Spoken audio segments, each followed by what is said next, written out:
And we're back. Everything is awful! Let's continue! Uni was hugging his knees and crying. Sage is going to die. This raid will die. Uni's words were the trigger. That's right. What was I hesitating for? Let's all return together. Not leaving a single person behind to die. We'll all return together. That's what we promised. And besides, it was Yomogi who brought me in his cabin right after the crash while I was unconscious. These past 7 days, he had saved us time and again. If he hadn't been here, we probably wouldn't have survived this long. It's true there is no guarantee I'll be able to return safely even if I left now. But hadn't Yomogi gone out in order to save me even though he himself wasn't certain he'd be able to return safely? For me to abandon him despite that? I can't do such a thing. This time it'll be me who saves him. I stood up once again, full of spirit. Once on my feet, I checked over the state of my body. My feet weren't unsteady. They were supporting my body properly. It's okay. I can walk. After confirming that, I walked to the door. Wait! Where are you going? I'm going to look for Yomogi-san. That's crazy. We should just wait here. Kokoro, don't! Don't do it! Thank you, Uni. Because of you, I was able to warm up. Maizumi-san and Uni, you two stay here and don't go anywhere. For real! This time. Saying only that, I opened the door. The snow has stopped falling. This is weird. Because we're still in the time frame of what was happening in the other endings, in the bad endings. The snow didn't stop then. So, plot convenience, or... The snowstorm had worried us continuously and stopped as if it never existed to begin with. It began to grow brighter from the east. The settling snowstorm was convenient for me. This would make it easier to spot Yomogi as well. If it's like this, I might reach the area 1 kilometer east of here in the cabin, location X, more quickly than before. Yomogi must be somewhere between here and that place. Yomogi-san, please be safe. Praying with all my mind, I took my first step in the snow. I arrived at the gentle upslope leading all the way to the summit and began running up it. It was the second time today, and on top of that, my physical strength was nearing its limit, so I quickly ran out of breath. The gentle slope felt long and endless. I tripped in the snow and fell countless times, but even so, I continued to advance as if crawling. I turned my head toward the voice and saw Uni and Mayazumi following me. They'd probably flown out of here in a panic, as Mayazumi wasn't even wearing a coat. Wait up! Don't follow me! Go back to the cabin! If those two went to Location X as well, then this would all be meaningless. It'll be just like it was written in newspaper. Uni wasn't there! Go back right now! I shouted at them as forcefully as I could and once again began climbing fiercely up the slope. The sky above the outline of the ridge was dyed a light orange. It's dawn, I have to hurry. As if whipping my own body forward, I was somehow able to climb up the top of the slope. Unable to stand any longer, I crouched down, almost falling over. My heart was beating furiously and my chest felt very tight, so the claw of an eagle was gripping it. Closing my eyes, I hurriedly tried to control my breathing. I wiped the sweat from my brow. Gotta hurry. I don't have time to be resting. I yelled in a hoarse voice, trying to cheer myself on. I swallowed my saliva to help moisten my dry throat. I put strength into my numb and shaking legs, raised my head slowly, opened my eyes, looked up at the path ahead of me. The fuck? Before my eyes was an ocean, stretching across the horizon. The smell of the tide was carried on the wind. Is this an illusion? Even though it was an illusion, the smell of the tide tickled my nose. White waves surged toward the coast. Water was all I could see across the horizon. From there, the first rays of sunrise were beginning to peep out. Yeah! What the fuck? No, this isn't an illusion. Rays of the rising sun shine dazzlingly upon my body. Did I transfer? Thinking that, I turned my head. Behind me, there was a large circular depression on the ground in the shape of an earthenware bowl. There was nothing resembling a mountain to be seen anywhere. In the middle of the depression was the cabin we'd been staying in. What? Yuni and Mayuzumi were trying frantically to catch up with me. Did everything transfer? What's going on? I'm so confused. I hadn't transferred. I was still at Mount Akakura. I didn't switch bodies either. I'm still Fuyukawa Kokoro right now. But... what is this? What is this? What is this? What is this? What is this ocean? When I heard the location X just a few hours ago, there was no ocean like this here. If you climbed the top of the summit, it was supposed to be continuing downhill slope the rest of the way. I'm sure of it, because I actually went to location X where I thought the emergency supplies had been dropped. The entire 1 kilometer before location X should have been a continuously snowy mountain. Then why an ocean? That's why the snow stopped! We're somewhere else entirely now! Oh my god, I can't believe I'm saying this and trying to make sense of this. Anyway! First of all, this is Mount Akakura, 1,298 meters above sea level. There shouldn't be an ocean here. There's no way there can be. Thinking logically, no, there's another problem even before that. I've made a mistake somewhere. Something's wrong. This is crazy.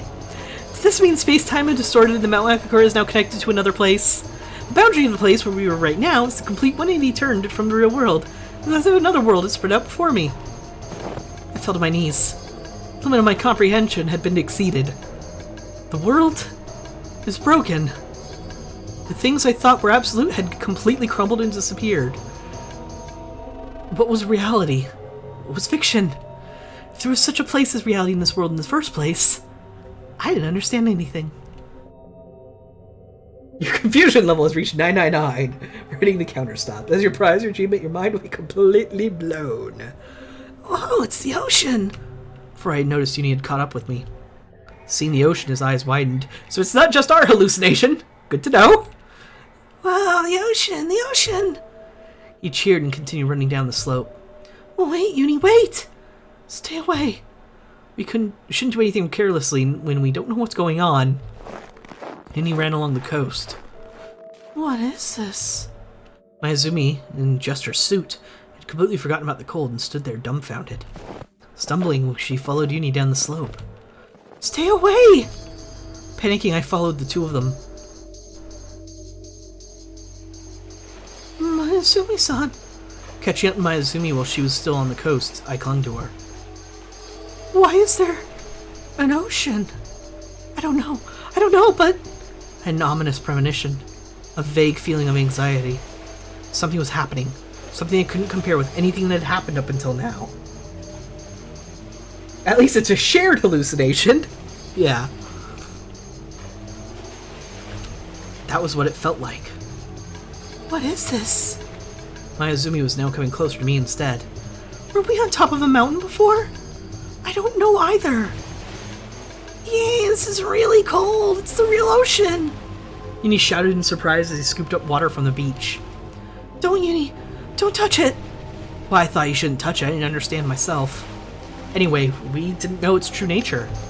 That was why it felt like we shouldn't get near it. Hey, let's go back, right?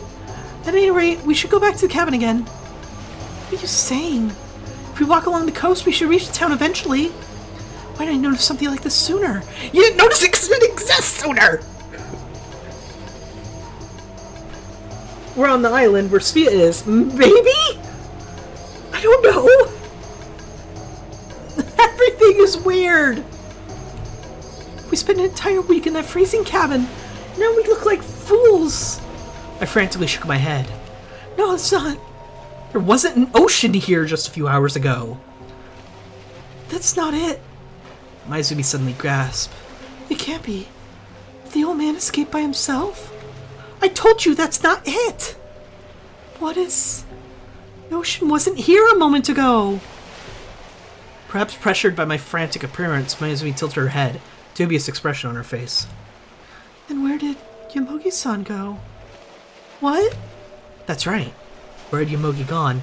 Did he get transferred? Or is he at location X about to get hit by an avalanche?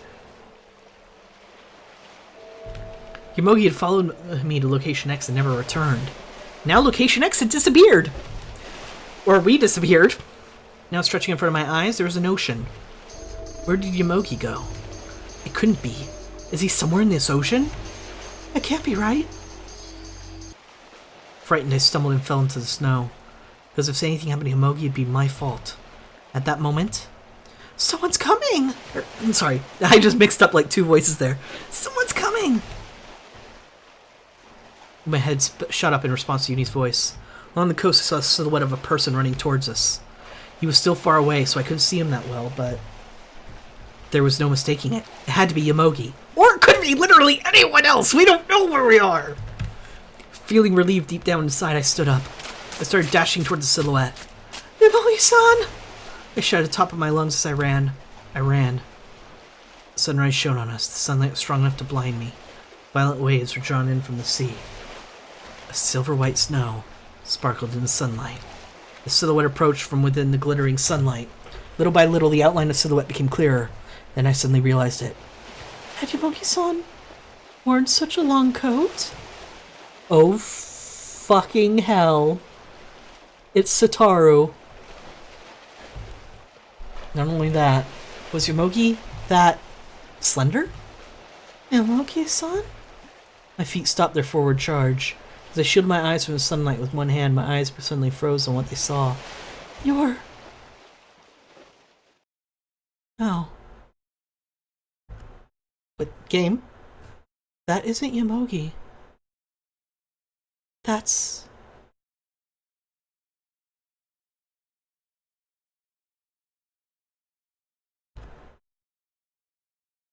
I gulped.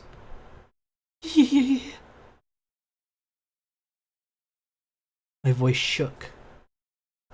My heart was throbbing so intensely it felt like it would fly out. I can't move the text forward. My body stiffened as I opened my eyes wide. You're... a person who shouldn't be here. It's fucking Satoru! Wow! Satoru! Holy shit, what's going on? The one whom I've always wanted to see. The one whose words I wanted to hear spoken in his own voice. Even though we hadn't spoken even once, it felt like he was the person I was closest to. A partner who was more reassuring than anyone. A companion that I could believe in more than anyone. A friend I felt closer to than anyone. I'd always wanted to meet him. But this can't be real. There's no way this could really be happening. We shouldn't be able to meet here. He was someone who shouldn't be here. Yukido Satoru. He existed right before my eyes. It was almost as if this were a Deus Ex Machina. To me, this was an event equivalent to a miracle from God. Ha! Holy shit! Star had stopped running and was now standing in front of me, staring at me and holding his breath. Star and I stood at the beach, gazing at each other's faces after the sunrise illuminated us. Why? Why are you here, Satoru? I was barely able to get those words out. I can't do anything. Is this Satoru standing in front of me? The real thing? Is what I'm looking at right now real? Is this world real? Satoru was looking back at me with surprise as well. But then he suddenly nodded his head repeatedly as if he understood everything. I see. So that's how it is after all. It was the first time I'd heard his voice. His words. However, it felt as if it weren't real. This world lacked anything that was real. Satoru, hey, why? We'll talk later. His voice was interrupted by a stern expression. My voice was interrupted, sorry. If we don't hurry, something terrible will happen. What do you mean, something terrible? What are you saying? What do you mean? Tell me. Tell me. Satoru. You guys wait here. You guys? What do you mean by you guys?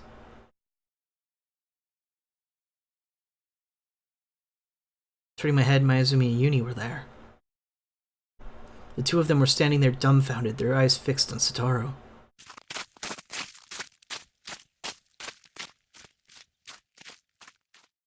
The fuck is going on?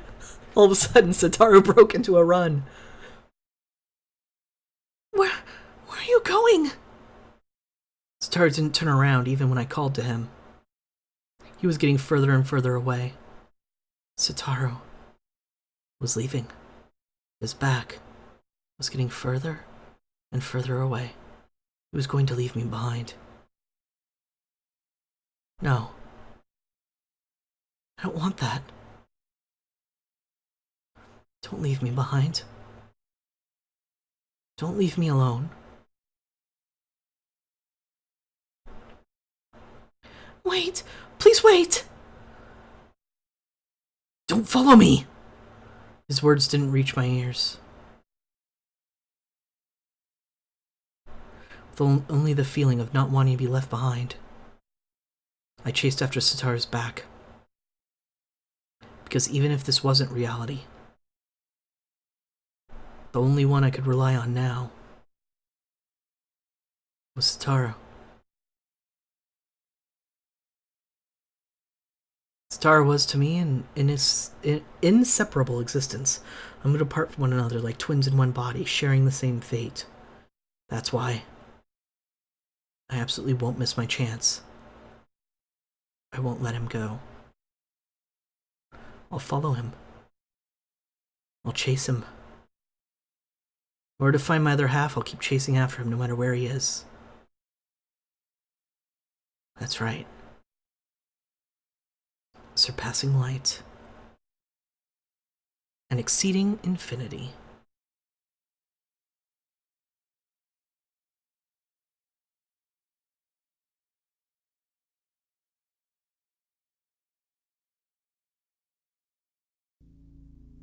What?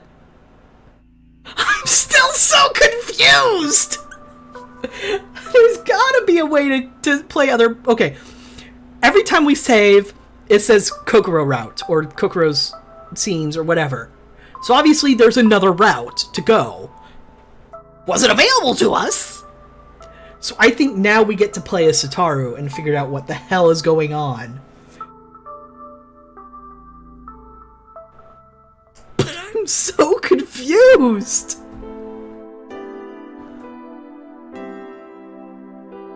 What is going on?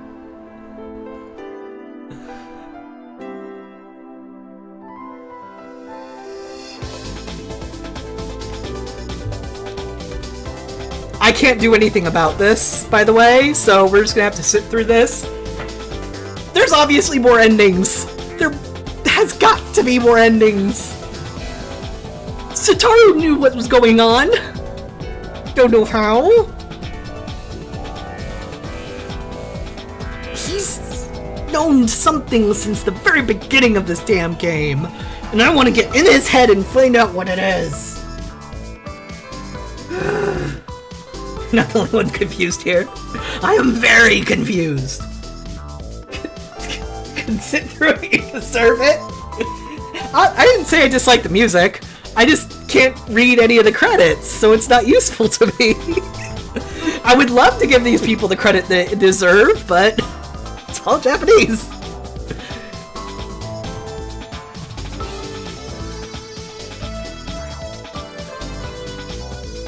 You just read about Jung's archetypes. Yeah, Jung's archetypes are definitely the ones that exist there. I didn't mention them because it would just make things more confusing, trust me. Pretty much nothing makes sense. Damn right. That's okay though.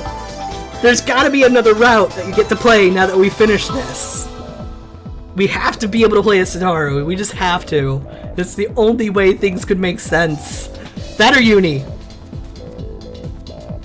But I'm pretty sure there's something fucky with Uni. Guess we get to go sit through the credits again? The other credits? I don't know. So, sometimes when I get, not necessarily nervous, but when I get, I guess excited might be the word I'm looking for, but it's not really excited. Just whenever I get my head going too much, I play with something on my desk all the time. In my hand right now, I've got like this metal paperclip thing. That's not really the small paperclip. It's a pretty big one that actually puts pressure on things. So I kind of use it to put pressure on my fingers when I'm thinking. I don't know, it helps me think. It's weird. And so if you've been hearing some like metal clicking like that, I think you might have just heard that. That's from this, sorry. Press enter to do something, I have!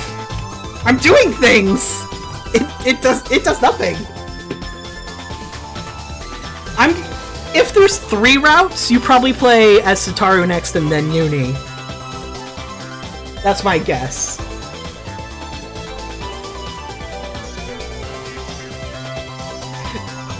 There's just so much fuckery going on! And I'm mad, because I want to know! The music's not bad, though. I do like it.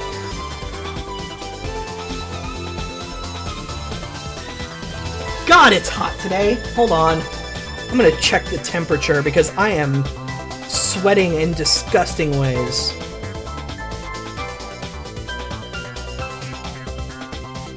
Come on, phone. You do this easily. It's only 79 degrees right now. It's gonna be up to like 89. But my room has no circulation. So. If we played as Yomogi, we'd get every bad end because he keeps saying, "Go on without me."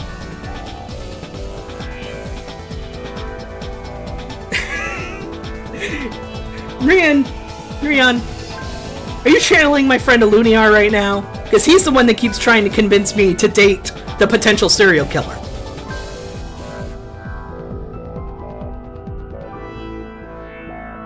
I'm always going to mispronounce your name, and I'm sorry. Sorry. Kindle, imagine, develop. You have a point about Yomogi, Haven? It would just be bad ends. Because he's constantly like, "Go on without me. Please." No, fuck you. Wait, what? New stuff. Within the Cage. July 20th. Weather sunny. The dazzling sunlight, the sound of the wind chimes, the noises of children playing. They all help to brighten up the summer. With all this around me, it feels like being trapped in a snow-covered mountain was just a nightmare. A painfully cruel nightmare that one has on a night in dead of winter. But I really was involved in a plane crash, and stranded for a week inside the shelter cabin. The small wound from the frostbite, which still remained, told the truth loud and clear. You don't want to date the tiny cute serial killer? This isn't a dating sim! And then I had also experienced personality exchanges. As a result, I was also at Svea at the time. Also in Svea at the time, sorry. I can clearly say that those weren't my delusions, nor was I daydreaming. A nightmarish week. I was in a cabin and I was also in Svea. Just like Uni, Yomogi-san, and Mizumi-san. Just like Utsumi-san and Otori-chan, too. Just like Sataru. We were all really there. I have a newspaper article with me here. It's the same as the one in the cabin. I'll read it one more time. The Aomori Prefectural Police announced the recent discovery of the remains of 3 men and women on Aomori's Mount Akakura, believed to be victims of the crash HAL 18, which claimed 27 lives in this January. As they had undergone extensive decomposition over a period of 6 months, the identities of the bodies were unclear. Wait a minute. Huh. They were assumed to be the last 3 undiscovered among the missing passengers, crew members of HAL 18. Bodies were discovered 1 kilometer east of the Mount Akakura shelter cabin. It has been confirmed that the 3 bodies, which sustained a large number of lacerations and avalanche days after the crash, are those of the survivors. Never mind. I had a thought. It was a bad thought. It was a stupid thought. However, due to the victims being discovered far from the mountains, the Aomori Prefectural Police investigations today of their death will continue. According to Aomori Meteorological Station, an avalanche occurred at Mount Akakura and its surroundings area on January 17, 2011 at around 6:53. After analyzing the traces left in a Mount Akakura shelter cabin, it was concluded people survived for 7 days after the crash. The only survivor, Kusuda Uni-kun, was miraculously rescued. Uni-kun's mental state is not yet stabilized, even after half a year. He has yet to speak a single word since. The Aomori Prefectural Police are still waiting for Uni-kun's recovery to inquire about details surrounding the incident. The horrific crash of Flight 18 with the discovery of the 3 bodies claimed 30 lives out of the 31 crew members and passengers aboard. The identities of the newly discovered bodies are listed below. Yamagi Seiji-san, 35. Mayuzumi Lin-san, 23. Fuyukawa Kokoro-san, 20. It should be mentioned that, ironically, the rescue team arrived just 7 hours after the avalanche. Fuck you! Bianca. I am a seagull. At least I think that's how it's pronounced. Please, I don't know anything about Russian, so who knows. Using Tereshkova's words, that was how I described myself. And I'm a girl trapped in a cage. That's right. I was indeed a girl trapped in a cage. Who's that behind you? I'm still really confused. The story has not finished yet. Truth is not revealed, and it circulates through an incident. It is an infinity loop, but not... Damn it! Don't you put that into my chat. Unlocked Chapter 2, Satoru Chapter! Yes! Unlocked album, promotional flyers, magazine front covers. Okie dokie then! Do I go to continue? Do I go to special? Clear list. I've gotten 5 out of 33 endings! 66 out of 154 scenes, 47 out of 110 tips, 68 out of 116 album, 29 out of 35 jukebox, so we still got some more music to hear, 40% of the messages, 23% of the choices, total time of 18 hours, holy shit. Kokoro chapter, good end. Incident Sophia end, stabbed to death in a bathroom end. Kokoro falls from the cornice end, Location X avalanche end. Scenes. So I've only gotten 72% of the scenes here. Okay, well this is good information. When we are finished with Chapter 2, we'll see how far we've gotten. And we'll try and 100% the scenes, I guess, maybe.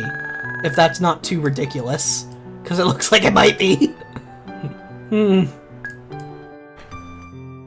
Stabbed to death in bathroom end. Hey, yeah, there's multiple ways to get stabbed in the bathroom. Extra voice.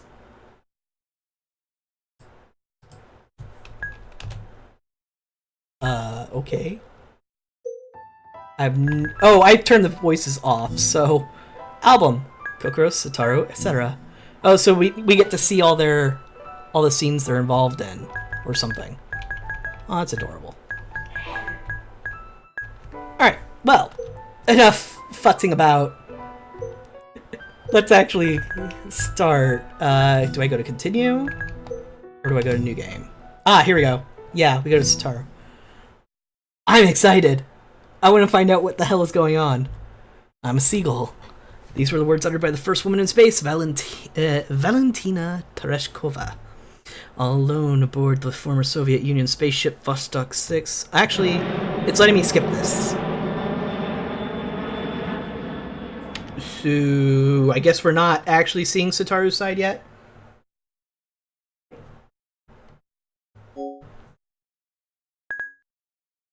An angel. So, an angel has come to play a prank? Oh, what's that? Sounds like the kind of joke my grandfather would make. So lame. Heard a small clink. He's adorable! He's also possibly evil. Sup? G'day! This unfamiliar boy I've never seen before. He was leaning on the backseat with an innocent smile. Sorry, Oni-chan's a bit busy right now.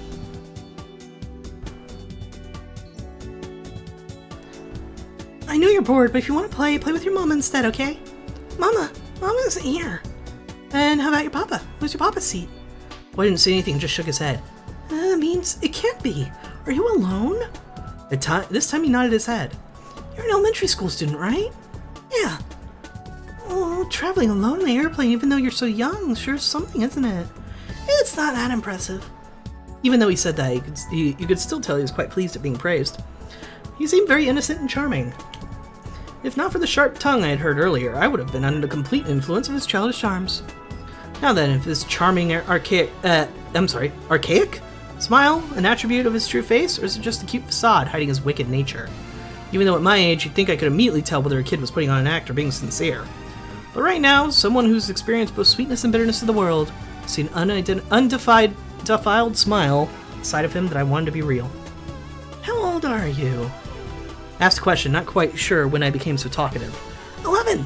That's the 5th prime number! Prime number? As a liberal arts student, that expression wasn't one I heard often. That being said, I at least still remember the definition. A positive integer that can only be divided by the number 1 in itself, however the number 1 itself is not included. I like prime numbers, because they only have 2 factors. Not 1, not 3, but 2. He had a big smile on his face as always. A realm that was now forever out of my reach, the ability to give an ingratiating smile like that with all my might. You know, my specialty isn't factors or prime numbers, but rather sociology and insanity. Let's look at the tips. Sociology, one of my degrees. The study of the mechanism behind social life, social structures, and social issues in relation to human social behaviors, or as I like to call it, explaining human behaviors on the macro level. Insanity! Madness, foolish actions, mental illness. Never use this to describe someone with a mental illness. You're being insensitive. Any chance age isn't a prime number, is it? He said that suddenly. Any chance 20, right? How did you know? I wonder. Oh, he's doing that thing again. Mischieviously tilted his head for me to see. I'm considered uni. When are we gonna get to skip? Let's try to get along. Let's try to get along, okay? Rested his chin on the headrest behind me and stuck his right hand out. I shook it. His palm was very small. It fit surprisingly well in my own palm, as if returning a missing fragment to its rightful place.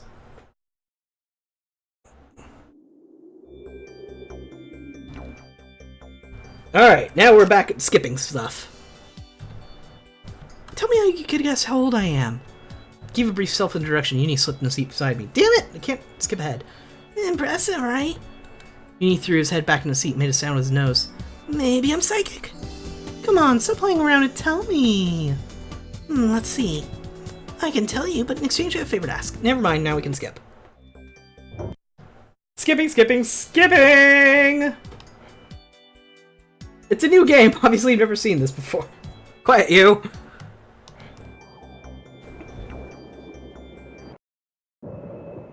You're the one who picked different option. I have to pick all the different options when available. I'm only lacking about the skip because I could have sworn I remember that exact dialogue. But yes, it's a little weird. I was just, honestly, I wasn't really complaining about lack of skip. I was just wondering why it wasn't letting me skip yet when I could have sworn I remember that dialogue word for word. I'm okay with seeing new dialogue. That's sort of the entire point of trying to experience everything in this game. In theory. Man, a lot of stuff is happening!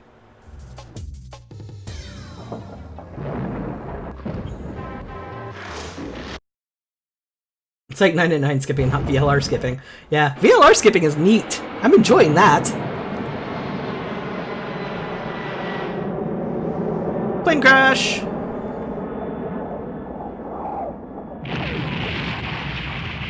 Sounds like a nuclear explosion. And there's Satoru, thrown off the top of a building. We still don't know anything about that. So, yay? Hopefully we'll learn more about that.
Who am I? Depends on the time of day you ask. Alright. Let's see. Prenatal. That, for those who don't know, that means before birth. As in, like, prenatal care is what the mother does before, as they're getting ready to have a child. A dense ocean current coiled around me as if to lap over my whole body. It felt as if we were being embraced by a sea teeming with coercivate? I have no idea what that word is supposed to be.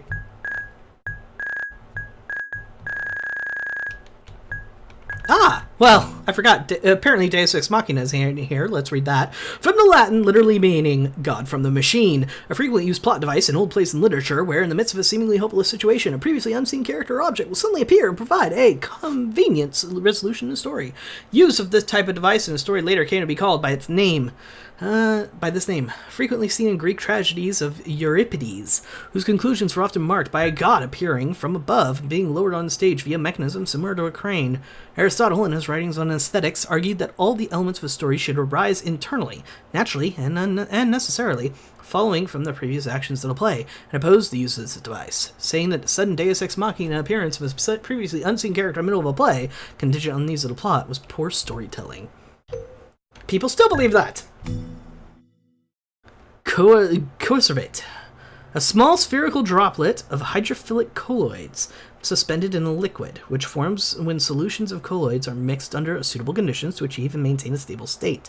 There's a theory that suggests that they were the origin of life on Earth. They have properties that resemble living matter, and may have been the pre-biological systems from which living organisms originated. Never heard that word before. I've learned something. The viscous colloidal ocean water was burning hot. God damn it. Throwing these terms at me!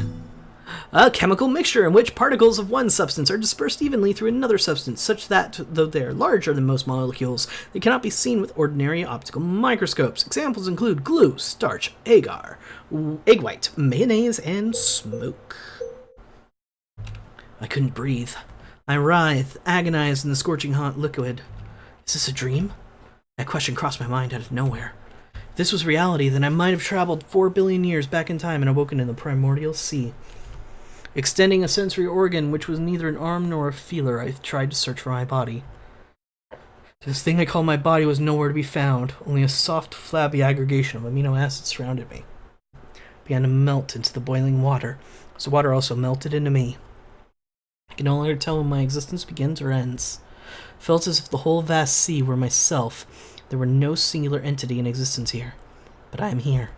Whether or not I have substance, there's no doubt I exist here. I perceive colors with a sense which is not sight. I listen to sounds with a sense that is not hearing. I smell odors with a sense that is not smell. As my surroundings were completely saturated by dazzling red light, a rhythmic sound and a sweet scent that felt as if it would dissolve. I could both perceive and consider them. At the origin of my thoughts didn't appear to be my brain. So, where are these thoughts coming from?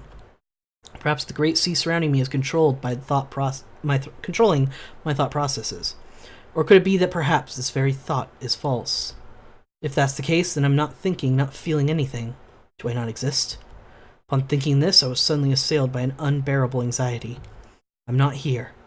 I am not here. Terror swirled within me, gradually converging on one point before exploding. I struggled, I continued to struggle, as though I would go mad. Seeking an exit, seeking light, seeking substance. I wanted to escape from this world as quickly as possible. Help me. Get me out of here. I'm here.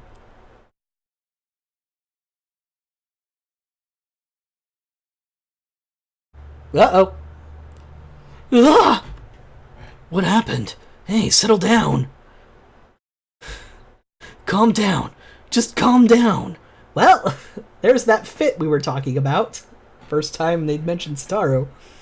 Jeez, can't you just tell me what the hell's wrong with you? That's right. Everything's fine now. So no need to worry, okay?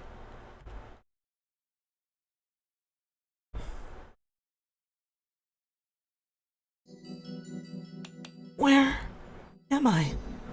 When I came to, I was in an unfamiliar place. And an unfamiliar body! I was sitting on a wooden floor with my back pressed against the wall. No, it'd be more appropriate to say I was being pressed. The one holding me in place was a giant of a man, startlingly large and rugged as a rock. I craned my body upward to look at his face. Despite his firm grip on my shoulders, his face wore a troubled expression. I remember that face from somewhere. Oh, you do. It's faint, but the memory was etched like an afterimage in the corner of my memory. Who are you? I feel like I've seen you somewhere before, but... As I asked that, the man caught his breath and stared at me. As I thought, As I thought, we met somewhere before, right? Or am I mistaking you for someone else? Hey, can you hear me, old man? The man blinked repeatedly, as if finally coming to his senses. Are you alright? Huh? Have your spasms settled down? Spasms?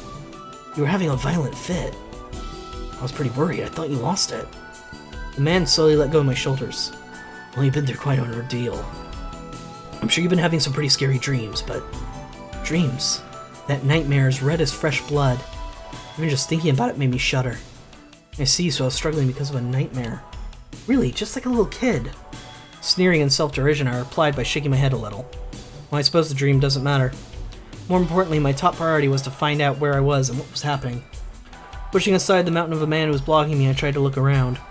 A room enfolded in rough-hewn wood, a small window, a crude stove, a plain table. Your ex-girlfriend! Before the table stood the figure of a woman. The woman, who wore her hair in an updo, was shivering, and she sat in a wooden chair. Lynn! The words came to my lips instantly. I couldn't help but cry out her name, because I knew her. I could never forget her. The memories we made together were burned so clearly in my mind that I couldn't forget them even if I tried. Lynn and I had gone out for 2 whole years. Lynn! Lynn! What happened? Why are you here? Raising my voice, I rushed over to her. Lynn's eyes opened wide and her eyebrows arched. Was it sudden tension that made her face stiffen like that? For the two of us to suddenly meet again after a 1.5 years apart, and in a place like this. We hadn't spoken to one another since we broke up. We hadn't caught a single glimpse of the other, heard each other's voices, or paid any mind in rumors about one another. I'd say feeling bewildered by our first reunion in a long time was natural. So I stood stock still in front of her, not knowing what to say. Lynn and I stared at each other silently. The atmosphere between us grown awkward and tense. Okay, well, see, neither of these are really terribly great options, seeing as how not actually Staru, but hey, oops, do that. Lynn, why are you here? I repeated the question. I couldn't find a way to say it better than that. But now that I think about it carefully, what I said just now wasn't accurate at all. Why is she here?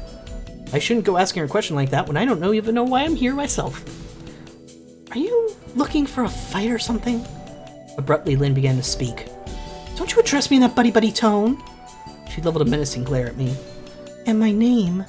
How do you know my name? You weren't eavesdropping or something, were you? Were you actually awake when I told this guy my name just now? You were just pretending to be unconscious until now. So how'd you know? How? Tell me! Even if she ordered me to answer, I couldn't. The words she said may as well have been an unknown language for all I understood them. Hey, what's wrong, Lynn? You couldn't have forgotten about me. Forget? I couldn't even if I wanted to. Because I don't even know you to begin with. Don't know? What do you mean you don't know me? I mean exactly that. I'm saying I never so much as laid eyes on you before. That's... She needs to calm down. Understandably, this is a bit of a weird situation. Hearing those utterly unexpected words left me completely astounded. No, you really did forget about me. The music seemed to skip for a second there. That was odd. Oh well. Hey, what would you do if I suddenly disappeared from this world? I would search for you in the world where you were. So this is awkward because spoilers. Well, it's not spoilers. You had to have played and beaten the first one, the first chapter to get to this one. Unless there's more stuff that you're saying and I don't know it. Then what if you couldn't find that world? Well, I'd probably keep on searching until I found it. You liar. Isn't a person's heart something that changes easily? No flames keep burning forever. This is new. She didn't say it was like this when she told when she told Kokoro about it. Spoilers to Satoru! Then, what about you? If I suddenly disappeared from the world, what would you do? Let's see. I would have a hot shower, drink some strong sake, and go to sleep for months and months like a black bear. And after 6 months had passed, I'd forgotten all about you. Okay, she did say that. I see. You weren't happy with that? No, not at all. Really? Well, what I said just now are my true feelings. That's what I want. Why I want to stay with you. Every day, 24/7, sleeping even for a second if I could. I want to look at you forever. Because I get the feeling if I looked away from you even a moment, I would end up forgetting about you right away. Things like kissing you, sleeping with you. Yeah, I don't want to lose you. I want to engrave the proof that you exist in every part of my body. Hey, just once more. Can I engrave you into me? Well, okay. Moving on, swiftly. Lynn. I stood still and silent in front of her. Gently smoothing back my stray hair, she walked away from me without another word. When 6 months had passed, I'd forget all about you. Several years ago, she said those words to me. Now they've become a reality. A gaping hole opened within my heart. A feeling of loss stole the energy from my body. What's this? Do you two, know each other? Folding his arms, man looked from me to Lynn and back again. No, we don't. I said that, didn't I?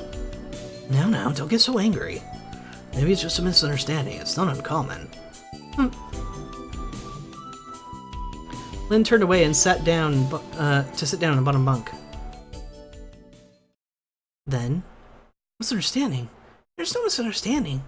Suddenly I heard a voice. This person just forgot. Turned in the direction of the voice. On top bunk was a boy, perched with both hands on the edge of his bed, looking down on us. A face I'd seen somewhere before. No, more than just a face I'd seen. It's a face I should have been very familiar with. However, I couldn't remember anything beyond that. Where we met, when I saw him, whether or not he knows me too. I don't remember a thing. Nonetheless, the feeling that I know this boy was spreading somewhere deep within my chest. Hold on a minute, I can't ignore that. Did you say I forgot? Lynn got up suddenly and walked over and, to stand below the boy. As I've said before, over and over again, I haven't forgotten a thing. You're wrong. Wrong? What am I wrong about? I wasn't talking about you, Lynn. And it wasn't me who... The boy gritted his teeth, frowning. Still looking down, he slowly raised his left hand. It's you! With hostility in his words, he pointed his slender finger at me. Me? Why? I hadn't forgotten anything. You're acting kind of aloof when Kokoro knows him, so he might be having a bit of a sulk. In theory. Unless one of my other theories are correct. Lynn's the one who lost her memory. Really, I give up. How the hell are all of you related? What are you talking about? I don't have the slightest clue. Neither do I. Something's wrong here. I had the feeling that I'd been swallowed up in some ridiculous, intricate plot. Welcome to everyone else! We have a support group. I have no basis for this, and yet a vague premonition, a growing sense of unease swirled within my chest. Look, if there anyone here who can explain what's going on. Uni is mad that we're not hugging him yet. Exactly! Leaving things as they are with everyone in a bad mood won't make for a good night's sleep, right? No one responded. Lynn ostentatiously averted her eyes before heaving a great sigh. The boy... Without saying anything, he jumped down and walked past me, heading to the doorway. Hey, where are you going, Uni? We aren't done talking yet. Uni, a name I'd heard before. The name and face of a boy were etched deep in into my consciousness. Hiccups. Seems I really do know him well. But I'm still not sure how I know him. I'm not going anywhere. I couldn't even if I wanted to. Uni stopped in the corner of the room, turning away as he spoke. There was a rectangular hole at his feet. Fixed to the side of the hole was a wooden ladder leading downward. When Kokoro comes back, she finds him downstairs, or coming up from downstairs, I don't remember exactly. So this must be him going down. I'm just going down to get some firewood. It'll get colder when night falls. Wait a sec. Lynn stopped Uni as he placed a hand on the ladder. Will you take a coat off already? It's mine, you know. Give it back. No. I found it, so it's mine. What kind of bullshit reason is that? Do you know the first paragraph of the Lost Property Act goes? Oh, once again, she's quoting random laws as if it makes any sense. Upon finding a lost article belonging to another person, the finder should, with all due haste, return the article to the person who lost it, or turn it over to either the lawful owner or other possessor with legal right to claim the article. Should otherwise be returned to the nearest police station. However, there's nothing in that law that demands that prohibited materials be returned to their owner. Huh? What the hell are you talking about? How is that coat prohibited materials? What? Sorry to interrupt in the middle of this, but can I ask you something that's been bothering me? Uni, where did you find that coat? That, sir, in the wreckage of the plane. Strange, isn't it? You were thrown out of the plane from the impact of the crash, awoke in the snow. Jeez, just shut up already. I get it, I'll take it off. After interrupting the man in mid-argument, Uni resigningly removed the coat that was hanging off of him. Yomogi almost touched on something very important that I need to know more about, but he refuses to push it. Look, I'm giving it back. Rolling up the coat, he tossed it toward Lynn. Could you handle it a bit more gently, please? Cashmere coats don't come cheap. As Lynn muttered a complaint, she gently patted off her reclaimed coat. I just kept silent as I watched their exchange from the sidelines. Not that there had been any room for me to cut in, even if I wanted to. Plane? Wreckage? Impact? What were they talking about? My confusion only deepened.